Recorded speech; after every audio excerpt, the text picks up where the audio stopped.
Hey, I'm Emily and welcome back to this week's News Bytes. This week's newsletter is called The Way and it's on John chapter 13 verse 36 through John chapter 14 verse 31.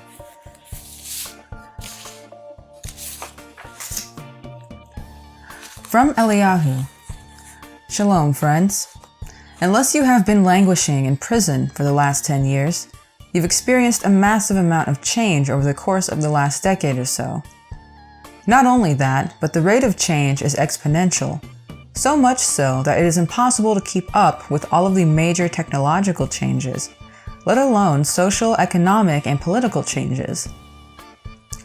This last decade has moved so fast, with so many major events and inventions whizzing by, that it's all pretty much a blur to most of us. This breakneck rate of change has set up a launch pad for more profound changes in the decade before us. It is quite likely that the world 10 years hence from now will look completely different from anything any of us have ever known before.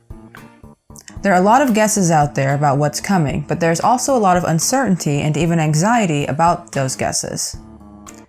Adapting to such rapid change challenges each of us personally.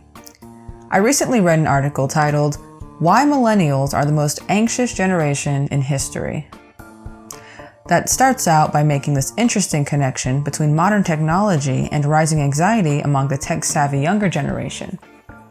Quote, "Keeping too many tabs open will drain your batteries. My 5-year-old daughter likes to remind me before helpfully offering to close them. It might be a ploy to get her hands on my phone, but it's also a neat metaphor for modern life.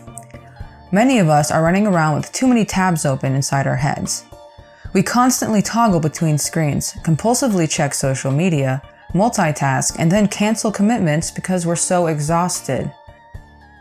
So it's no surprise recent studies have declared millennials, especially women, the most anxious generation in history." This was from the Vogue Australia edition, published January 2018.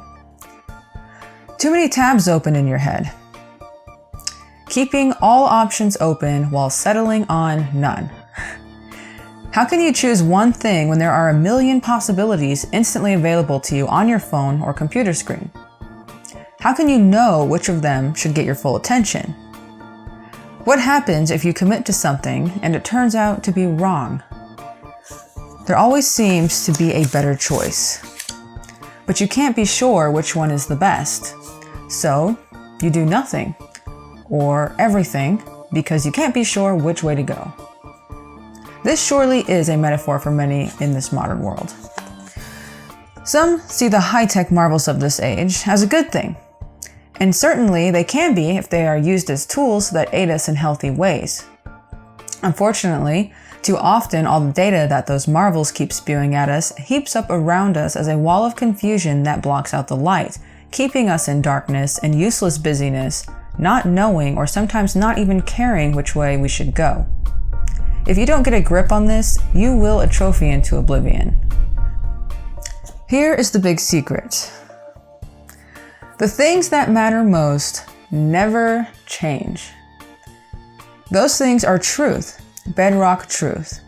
If your life is focused on and directed by the unchangeable truth, then you will not be substantially damaged by all the change around you.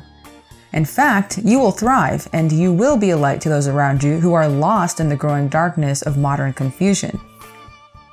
That truth, that way you need to follow, has been personified. I'm not speaking of the figure you see in pictures, statues, or religious mythology.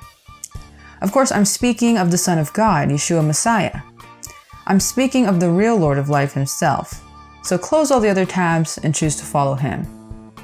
If you let him, he will lead you personally, because he is the only way.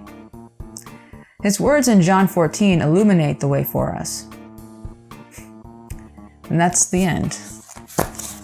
I read this a few times, unsure of what to say, as it reminded me a lot of the newsletter either last week or a couple weeks ago, maybe even a few weeks ago, that there are things that never change. And one of those things is the biblical truth we have.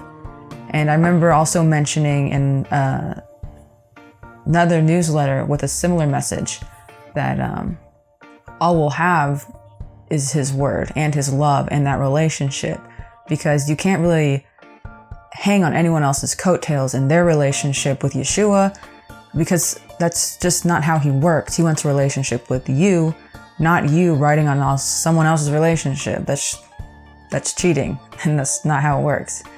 This also spoke a lot to me that you need to be motivated to keep feeding that relationship and growing it, because as I'm reading this, just a day ago, our group here prayed about some of our friends who are in China who have been affected by the coronavirus. Not the sickness, but because of all the fear from the coronavirus, and a lot of the protocols and new laws are changing, and just things are changing. Flights are being canceled, and it's kind of a problem for them. And so we prayed about that, but that's just something that could really change the whole world, because it's China, and the US has a lot of imports from China. So if anything happened there with the economy, it could affect everything here. But yes, that's something that's a lot of people are fearing. People are anxious about it. But even if it could get worse, and things do get worse with that, these are the end days. And there's going to be a lot of things that are scary like this, and that will affect your life personally or affect people you love. But you have to remain strong in your relationship, because all you can do is make sure and focus on yourself and your relationship with Yeshua, and stay strong, and make sure that you don't go off the path, you don't stray, you don't listen to the voice of a stranger, as my grandma always says to me. Don't listen to the voice of a stranger. Just listen to his voice. And then you can feed other people, you can be that light to other people who are scared and confused and afraid, because there's going to be a lot of fear and lack of love in these coming days. And this newsletter just reminded me of that other newsletter, if you've been keeping up with me on the News Bytes, of kind of the same message. We just need to focus on our real relationship with Messiah, not some religious thing, because that's not going to help us when the pressure's put on. And to just be a light, to other people, and draw people in with the love we have for him. The motive is love. It's always love. And then love for our brethren and love for each other. So, praying for one another, encouraging and uplifting one another despite all the scary things that are happening right now in the world.